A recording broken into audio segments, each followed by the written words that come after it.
വളരെ പ്രധാനപ്പെട്ട മറ്റൊരു വാർത്ത, കൊടകര കുഴൽപ്പണ കേസിൽ തുടരന്വേഷണത്തിന് ഉത്തരവിട്ട് കോടതി.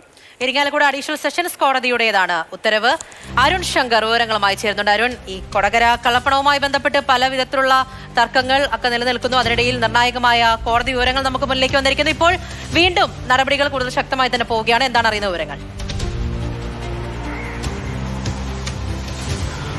കൊടകര കുഴൽപ്പണവുമായി ബന്ധപ്പെട്ട് ഈ ഉപതെരഞ്ഞെടുപ്പിന്റെ പശ്ചാത്തലത്തിൽ BJP മുൻ ഓഫീസ് സെക്രട്ടറി ആയിരുന്ന തിരൂർ സതീഷ് ചില വെളിപ്പെടുത്തലുകൾ നടത്തിയിരുന്നു.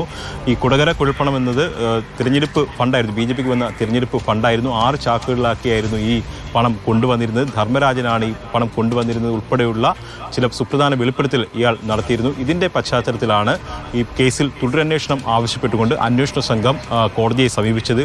ഈ ഹർജിയിലാണ് ഇപ്പോൾ കോടതി ഉത്തരവ് പുറപ്പെടുവിച്ചിരിക്കുന്നത്.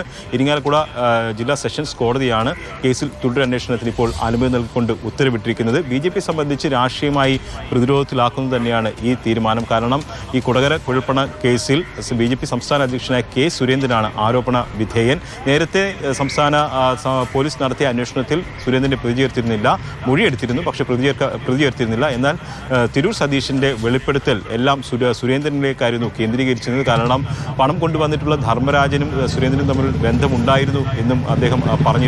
ധർമ്മരാജൻ ആദ്യമായിട്ട് BJP ഓഫീസിൽ വന്നപ്പോൾ അവിടെ സുരേന്ദ്രനും അതോടൊപ്പം ജില്ലാ പ്രസിഡന്റും ഉണ്ടായിരുന്നുവെന്നും അദ്ദേഹം വെളിപ്പെടുത്തുകയുണ്ടായി. അപ്പോൾ ആ വെളിപ്പെടുത്തലിൻ്റെ പശ്ചാത്തലത്തിലാണ് ഈ തുടരന്വേഷണം എന്നുള്ളത് വളരെ പ്രാധാന്യം അർഹിക്കുന്നുണ്ട്. അപ്പോൾ സുരേന്ദ്രൻ കൂടി ഇതിൻ്റെ അന്വേഷണ പരിധിയിൽ വരും. നേരത്തെ നടത്തിയ അന്വേഷണത്തിൽ സുരേന്ദ്രൻ്റെ മൊഴി രേഖപ്പെടുത്തിയിരുന്നു. പക്ഷേ ഇനി ഒരു പ്രതിപട്ടികയിലേക്ക് വരാനുള്ള സാധ്യതയാണ് ഈ തുടരന്വേഷണത്തിൻ്റെ ഭാഗമായിട്ട് പ്രതീക്ഷിക്കുന്നത്. എന്തായാലും അക്കാര്യത്തിൽ ഒരു അനുമതി കോടതിയുടെ ഭാഗത്തു നിന്ന് സംസ്ഥാന തിരൂർ സതീഷിനൊക്കെ വെളിപ്പെടുത്തലൊക്കെ വരുന്ന പശ്ചാത്തലത്തിൽ K. സുരേന്ദ്രൻ പറഞ്ഞത് അവസാനിപ്പിച്ച സംഭവമാണ്. വീണ്ടും അത് ഈ തെരഞ്ഞെടുപ്പ് ലക്ഷ്യം വെച്ചുകൊണ്ട് അത് വീണ്ടും പുറത്തേക്ക് കൊണ്ടുവരുന്നതെന്നായിരുന്നു അദ്ദേഹത്തിന്റെ പ്രതികരണം. പക്ഷേ തിരൂർ സതീഷ് ഇപ്പോൾ കഴിഞ്ഞ ദിവസം പറഞ്ഞത് താൻ ഇതൊക്കെ പറയാൻ തയ്യാറാണ്, വേണ്ട രീതിയിലുള്ള ഒരു അന്വേഷണമോ അല്ലെങ്കിൽ തന്റെ ഭാഗത്തുനിന്ന് മൊഴിയെടുക്കലൊന്നും ഉണ്ടായിട്ടില്ല എന്നൊരു പ്രതികരണം തിരൂർ സതീഷിന്റെ ഭാഗത്തുനിന്നുണ്ടായി. ഇപ്പോൾ ഈ കോടതിയുടെ ഉത്തരവിന്റെ പശ്ചാത്തലത്തിൽ അന്വേഷണത്തിന് വേഗം കൈവരിക്കുമോ?